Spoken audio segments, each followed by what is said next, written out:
Every year in the Sierra Nevada, there's an epic race known as the Western States 100-mile endurance run. The race begins at Squaw Valley, the home of the 1960 Winter Olympics, and ends at Plaza High School Stadium. This race depends upon thousands of volunteers. They're the ones in the blue shirts, who spend many precious hours dedicated to the safety and success of the competitors. For the past couple of years, Auburn Community Television has organised a group of volunteers. They're the ones in the green shirts. Produce a documentary about the runners and the people who make it happen. Whatever it is about human nature that inspires people to push themselves beyond normal human limits, there is an abundance of it here in the Gold Country. Auburn, the gateway to the Sierra, has earned its title, the endurance capital of the world. Ever since the 1800s, when the first settlers headed west, and the Donner Party lost several of its members to the harsh weather conditions in the Sierra Nevada, this area has drawn people from all over the world, undeterred by the severity of the elements, and determined not to be beaten. This tradition of conquering the mountains has persevered, just like the athletes who run the 100 miles from Squaw Valley to Auburn. Squaw Valley at the Western States 100-mile endurance run. 3, 2, 1.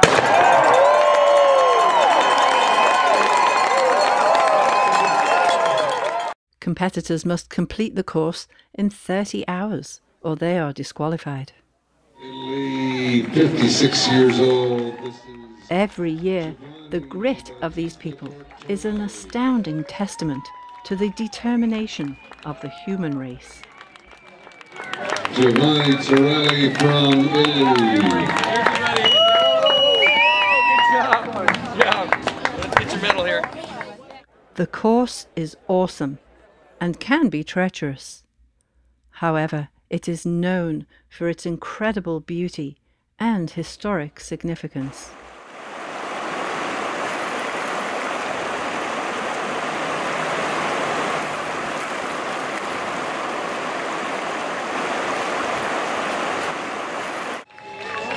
He's ultra bad. Come on, Charlie! Congratulations, Charlie!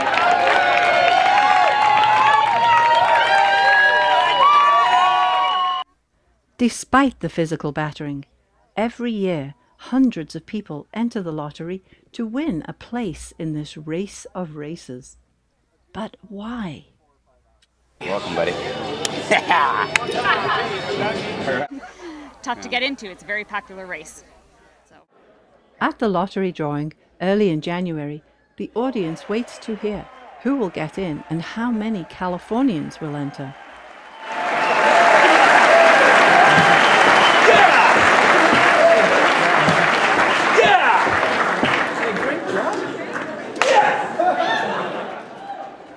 Before the race, we asked a few runners what it is about the Western States that is so compelling.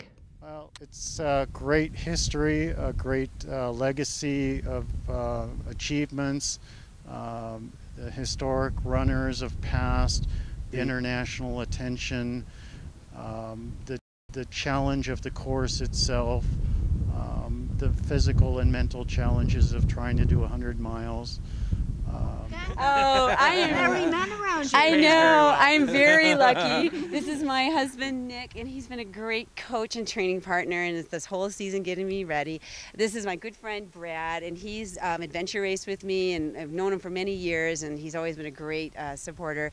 My good friend, Ken, he's out of San Francisco. Again, we met on another race called the Trans Rockies, and I just couldn't shake him. I liked him so much. And then, of course, this is my big brother, John, who is out all the way from Jersey, and he has come to every big goal I've had the guts to go out and try.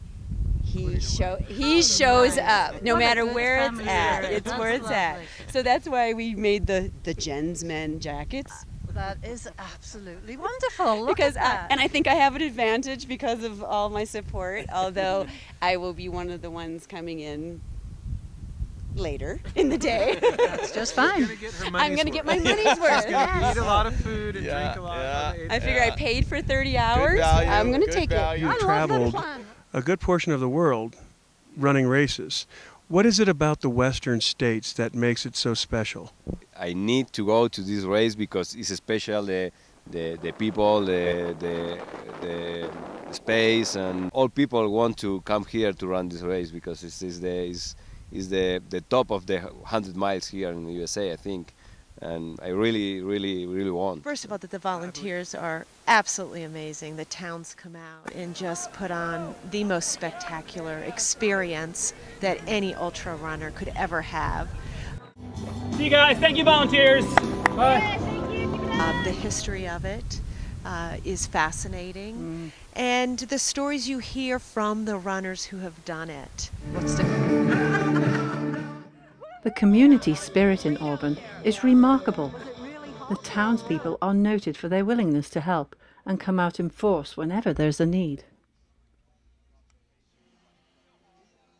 Even our local rescue helicopter service, CalStar, agreed to help when the community TV station decided to film the race. They agreed to fly one of our filmmakers above the trail.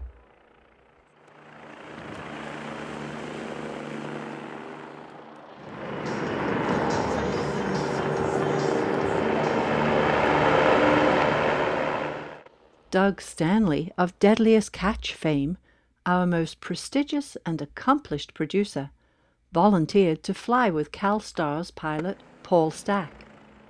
They had a superb vantage point from which to shoot some great aerial footage of the racecourse. As well as being an opportunity for fun and celebration of human endurance, this race is an opportunity for commerce. In this clip, winner of the race, Kilian Jornet of Spain, is followed by a man filming his shoes. Rafting companies, photographers, and other local merchants benefit from the crowds of people who support this event.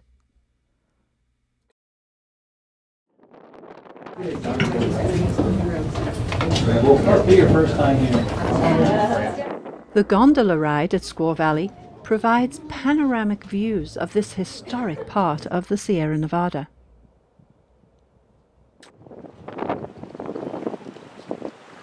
KT-22 alone offers more skiable terrain than many ski mountains.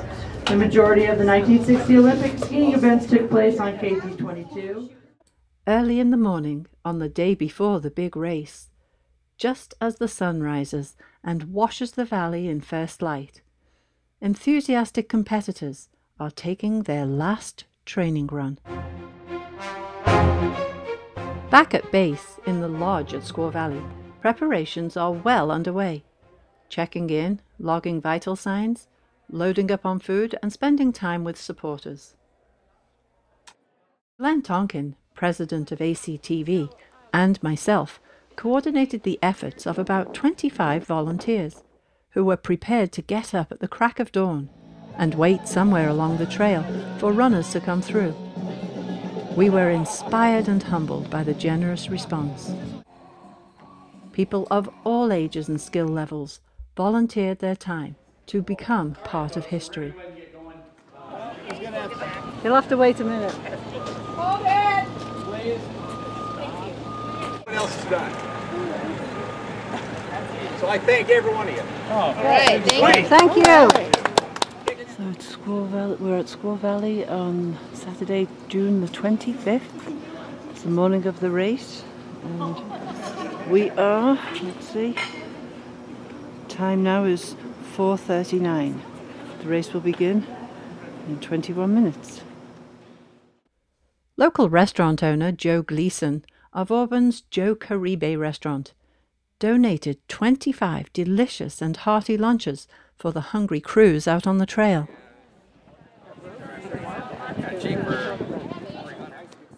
The venue for the start of the race is another of its great attractions. Squaw Valley Resort is a wonderful place for a visit.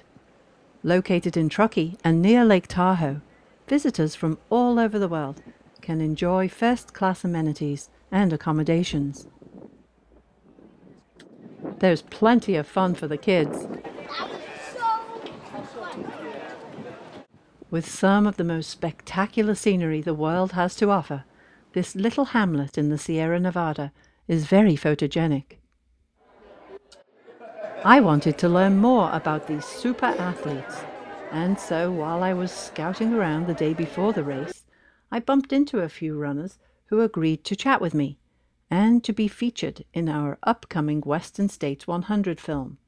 Here's what they had to say. I started running when I had my third daughter and needed a little bit of stress reduction.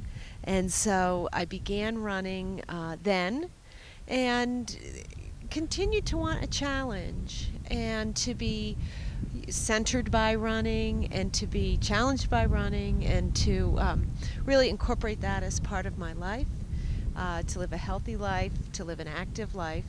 And so, you know, it just sort of built on itself over the years. And one thing led to another, and one marathon led to another, and one 50-miler led to another. And then I embarked on my first 100-miler 2 years ago with the support of my family, because it takes a lot to support a runner. Mm-hmm. Was that 100 miles here? It was 100 miles in Cleveland at a race called Burning River, and that was my first experience. And Western States is just this storied, wonderful dream that so many ultra runners have. To Eric Johnston. Hi, Eric. How are you? Hi. Doing well, thanks. Are you getting nervous? I'm starting to. It's starting to sink in. We've been a little busy with the store and everything, but I think now that it's calming down, it's starting to set in. Oh, with the Western States 100 store? Yes. So are you responsible for running that? Yeah, my wife and I decided we'd help out with the store, so we're going to be managing it. Oh, cool. So that's really cool. So is this your first Western States 100? This will be my second. Oh. My first one was in 2009, and that was my very first 100-mile. So I learned quite a few lessons from that. Like what? What was the biggest lesson you learned? Well, do my training a little differently, for one thing, building up to it. I know mentally prepare a lot better, toughness. Why? Why do you say that? What happened mentally in the last one that you weren't prepared for? Well, 2009 is my first one. I was kind of, well, I'll just go have fun. Just want to finish. And it didn't really, you know, when you get pushing up to the 80 miles and whatnot, a lot of things in your body start hurting. And so Yeah, I've always wondered about how, when everything starts hurting, what do you tell yourself? Well, that's the thing. In 2009, when everything started to hurt, I was like, well, it's my first one. I'll take it easy. So I started walking too much. And so that's one of the things I learned is no matter how much it's hurting, just keep going. Just keep jogging at least. And is that what all the others say when you talk with all the others that are running in it? Do they kind of give you that advice? Oh yeah. Yeah. Yeah, and this year I was fortunate to do a lot of training with some other runners that have done really well in states before. So I've learned a lot from them, just mentally preparing, being mentally tougher, and really learning how to just push through the pain. It's going to hurt no matter what, so it's how well you can push through it. And do you have a lot of people following you? Do you have crew members? Do you have family all waiting down there for you, cheering you on? Yeah, and this year have a new addition to the family. Have our little baby Warren. So wow, well, he's that's wonderful. So is he going to be at the finish line waiting for you? We'll see if I don't finish too late. He's 3 months old 2 days ago, so we'll see as long as it's not too late for him. You're probably looking forward to taking him on the trails with you. Oh yeah, yeah. Hopefully in the future that'll be something we can enjoy together. Absolutely. Well, this is a wonderful thing, and I thank you very much for talking with us. And we're going to follow you as you go down the trail. And so you're going to wear a piece of reflective tape for us, is that right? Yeah. All right, great. Well, so with the future runners of the Western States 100. Are you recording right now? Yes. Well, let's take off his bib so he looks. Oh, of course. So what's his name? Warren. Warren Michael Johnston. Warren Michael Johnston. So is he in training now? Yeah, he's going to be going to all of these things. He's All waving the at the events. camera. Look at that. He slept for 8 hours last night. The first time ever. He must have known. He must have known that last night was the most important. Very night important. to What's the run. hardest part about preparing for the race? Lots of miles during the week, morning runs when you want to sleep in, having to go to work after that, not being able to spend as much time with family because of that, but I try to do that. My wife has been incredible in her support, very reluctant initially, but very accepting and very supportive now. You asked about inspirations. A year ago, I was very inspired in my attempt to support a friend of mine run this course. He was age 75 at the time. He was listed as a runner to watch because he was already a well-recognized runner and attempting to become the oldest ever finisher at Western States. The oldest to date is 71, I believe. Bill put in a heroic effort. Struggled with nausea and other complications and ran 26 hours and 85 miles before he missed a cutoff. Oh, And wow. Bill was my pacer, if you would like to call it that, for my very first ultra run in 2008. And we've had a very strong, lasting relation from that. He's an inspiration to a lot of people. That's wonderful. And what's Bill's last name? Bill Dodson, D-O-D-S-O-N. Well, you can run this one for Bill. I will.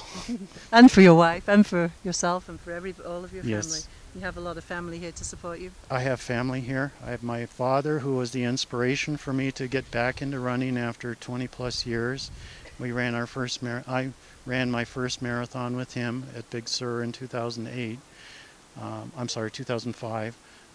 2008, I helped him set the first ever over 80 finisher there. We've run several marathons together over the years, and we still enjoy a lot of time together. I think it's really helped bond well beyond those childhood years. Sure. Well, that's wonderful. Thank you, John. We wish you the best of luck on the trail. Emilio, Maria, you are from Spain. Yeah. And Rachel, you are from here in California. Yes. How is it that the two of you, the three of you, have come to know each other? Well, I decided to come to this race 1 year ago, and when I decided to come here, I think in that I need someone to help me to know the space and to know the race, and also I need help to do my last part of the race, to be my pacer and also a crew and something like this. And I have a lot of friends in Europe that they are used to travel to all around the world in the races and something like this. They put a message in Facebook for looking someone to help me here in this race, and this way I meet you, Rachel, and you offered me to help in this race, and it's for this we are here together. Yes. Yeah? So in preparation for this race, what is training like in Spain for you? Yes, I train every day normally because my job. I'm working all day. In my lunch time, I go to run every day, and I train around 80 miles each week. The last 6 months for this race, and every weekend I wake up at 5 o'clock in the morning, and I go to the mountains in the north of Madrid to do some hills and mountains, and maybe 30 or 40 kilometers on Saturday, and more 30 on Sunday, and something like this. And in weekdays, in working days, I do all that I can with my job. Around 10 or 15 kilometers. This race is about more than running. It's about people, and it's about the place. But mostly, It's about the indomitable human spirit.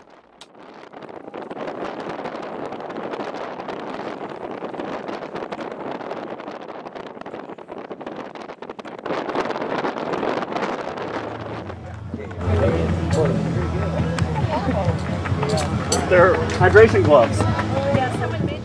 The look on the faces of these race officials suggests that they weren't expecting Superman and his hydration gloves.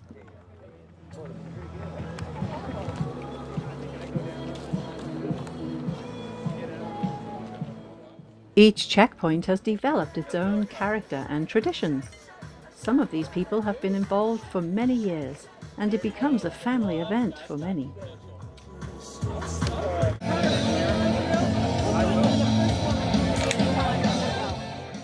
For some, it's a great opportunity for a block party. It's like the serious party department. It's been a long night at mile 99. It looks like somebody is dog-tired. These runners are seeing their second sunrise in their running shoes. Here comes Judy Roop. Remember, Judy was one of the competitors who agreed to wear one of our reflective tabs so that we could monitor her progress along the trail.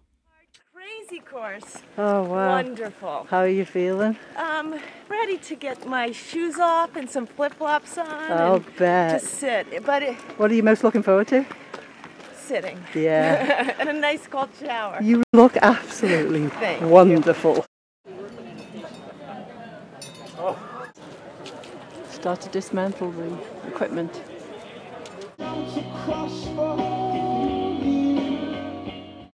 Remember Emilio and Scott? Yeah, we've had a lot of interesting conversations that I would have not thought we could have, but it was fun. We said, what better way to spend a Saturday night than with a warm beer in the dirt next to an outhouse, not knowing where our loved ones are. What a life. Yeah, really. Couldn't get better than that, right? Yes. We are El Burros. What a great the donkeys for the team. We hike everything. California has a long history of international visitors. These endurance events, still gaining in popularity, are symbolic of the challenges that humans must endure.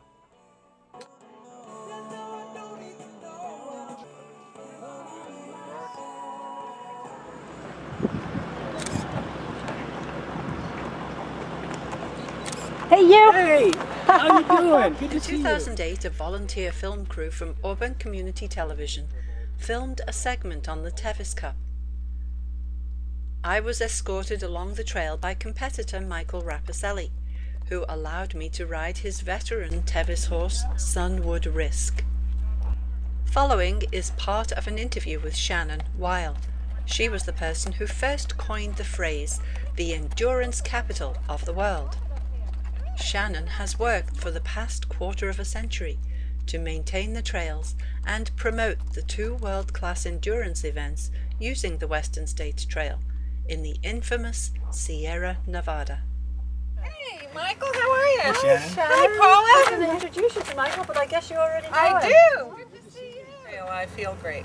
Well, we're here today enjoying the Tevis Cup Trail. We've been riding along it and seeing what it's like. And I know that this trail and the community and the canyons are all very important to you. Yes, they are. Can you tell us why?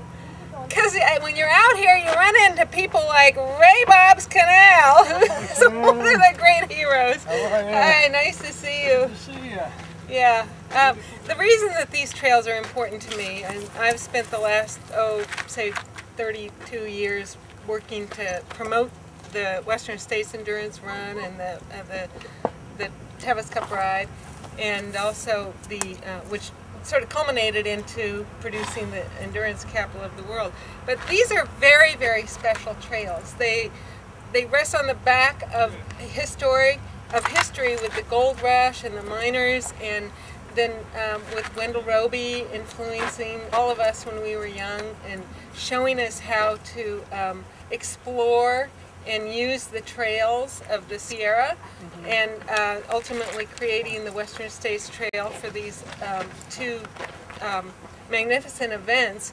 It just kind of is very inspiring, and so many people resonate with this vibration, if you will, that exists out here. So we're very, very fortunate to have this, and I feel very strongly that it's important to maintain these trails for the future generations as well. Absolutely, yeah. And just look around, it's absolutely incredibly beautiful. It is. And a rumour that you've been out here weed whacking. Oh, well, usually I do. Before the run, the Western States run every year, I come down and I weed whack No Hands Bridge because it's so valuable to me, and it should look good on race day. Well, what gave you the idea to promote Auburn as the endurance capital of the world? Well, I'll tell you, it's a funny story. It dates back to when I was in college in Pasadena, and I used to hang out with a bunch of artists, very artful people. And lo and behold, we started a club called the Couch Potato, which is the real beginning of the word couch potatoes. And every Saturday morning we'd go over to Robert Armstrong's house and watch television. We'd watch the variety shows, and we'd watch Duke the Beatnik on the wrestling thing, and we'd all guffaw at that. And it was a potato because potatoes have lots of eyes, right, to see the TV. Okay, so then during that time we used to goof on capitals of the world. We'd try to beat each other out saying, oh, you know, Watsonville's the artichoke capital of the world, or, you know, we'd always try to come up with capitals of the world.